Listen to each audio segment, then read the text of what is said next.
investigation grinds to almost a halt. That's Matthew Whitaker, the acting attorney general who reportedly has no intention of recusing himself from the Mueller probe he repeatedly criticized. Here's why Trump turned a former hot tub salesman with little experience into the nation's top law enforcement official. We'll see, because it's a unique design that's going to help lots of people that have mobility issues get in and use their hot tub in a safe manner. Michael G. Whitaker was born in 1969 in Ankeny, Iowa, a suburb of Des Moines. He graduated from Ankeny High, where he was inducted into the Iowa High School Football Hall of Fame. From there, his gridiron career continued. He went on to the University of Iowa, where he played tight end on the losing side of the 1991 Rose Bowl. This would be his first taste of many defeats. Whitaker graduated that year with a bachelor's degree in communication studies. In 1995, he received a Juris Doctor degree and a master's degree in finance from the University School of Business. Upon graduation, Whitaker went into practice as a lawyer for a handful of regional law firms. He was also corporate counsel for a national grocery company. In 2002, with experience in arguing for grocery stores, he decided to take his talents to public office. As a Republican, Whitaker ran unsuccessfully for state treasurer of Iowa, losing the race to the incumbent Democrat. By 2004, Whitaker finally locked down a position in politics. It was a position that didn't have to be voted on, so he won. He was appointed the U.S. Attorney for the Southern District of Iowa, where he served for 5 years until the Obama administration took over. In 2012, Whitaker was the co-chairman of Rick Perry's presidential campaign. I'm not ashamed to admit that I'm a Christian. But you don't need to be in the pew every Sunday to know that there's something wrong in this country when gays can serve openly in the military, but our kids can't openly celebrate Christmas or pray in school. Like Whitaker's bid for treasurer, Perry's campaign failed, but somewhere along the way, Whitaker must have thought he made a name for himself, because in 2014, after consistently losing, Whitaker thought he'd try his hand at running for the highest chamber of Congress. He ran as a Republican in Iowa for the United States Senate. Whitaker campaigned on a number of classic conservative ideas, like repealing the Affordable Care Act. We need to do everything we can to repeal it, defund it, delay it. We need to do whatever it takes, Whitaker said. He also went after same-sex marriage. I believe marriage is between one man and one woman. Throughout history, it's traditionally been up to the churches and to God to define that. He said Marbury versus Madison, the famous case that gave judges the power to review laws, was a bad ruling.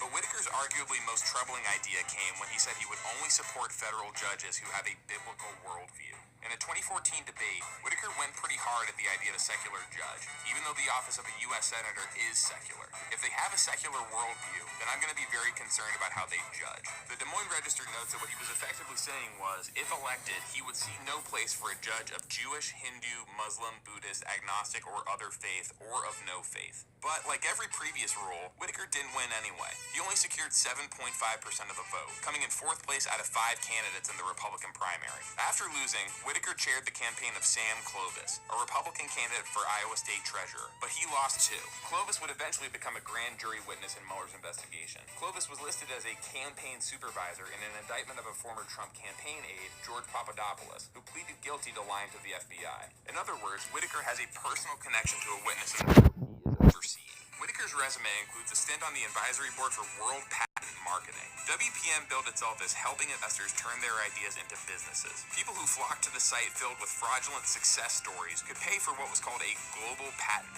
The only problem was there was never such thing as a global patent. Once they had someone on the line, WPM would keep asking for money to further the development of the inventor's idea, only to keep the cash while doing next to nothing for the investor. In some cases, the company took up to $400,000 from unfortunate clients, many of whom were veterans. The company made millions, and according to the Federal Trade Commission, inventors were left with nothing. The FTC called the whole thing a scam that billed thousands of customers out of millions of dollars. When customers complained, Whitaker lashed out. He threatened legal action against someone who had reported the scam to the Better Business Bureau. I am assuming you understand that there could be serious civil and criminal consequences for you. And then he closed with, please conduct yourself accordingly. The company was eventually shut down and hit with a $26 million fine for scamming its customers. Whitaker just walked away from it all, scot-free.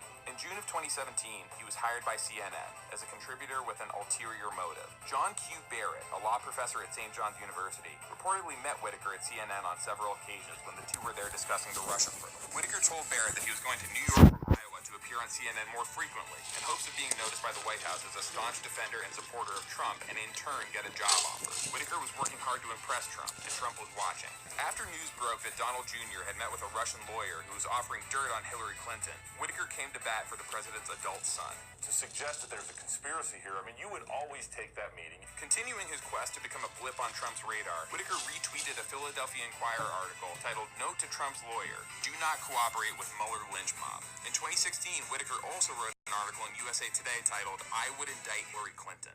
And he wrote an op-ed for CNN titled "Mueller's investigation of Trump is going too far." The op-ed accused Mueller of coming up to a red line in the Russia 2016 election meddling investigation that he is dangerously close to crossing. And if Mueller didn't limit the scope, it would raise serious concerns that the special counsel's investigation was a mere witch hunt, Whitaker wrote. All of this was seemingly music to Trump's ears as, just a month after Whitaker's hit piece on Mueller's probe dropped, Attorney General Jeff Sessions hired him as his chief of staff. And as Trump's disdain for Sessions, who recused himself from the probe, continued brewing, one day after the 2018 midterms, the Whitaker blip on Trump's radar was finally ready to pop. On November 7, 2018, Trump forced Sessions to resign, the latest move in his slow-motion Saturday Night Massacre. The president's reason for bypassing Rod Rosenstein, the guy who's actually Senate confirmed for Matt Whitaker, is pretty clear by now. The left is trying to sow this theory that essentially Russians interfered with the U.S. election, which has been proven false. They did not have any impact in the election,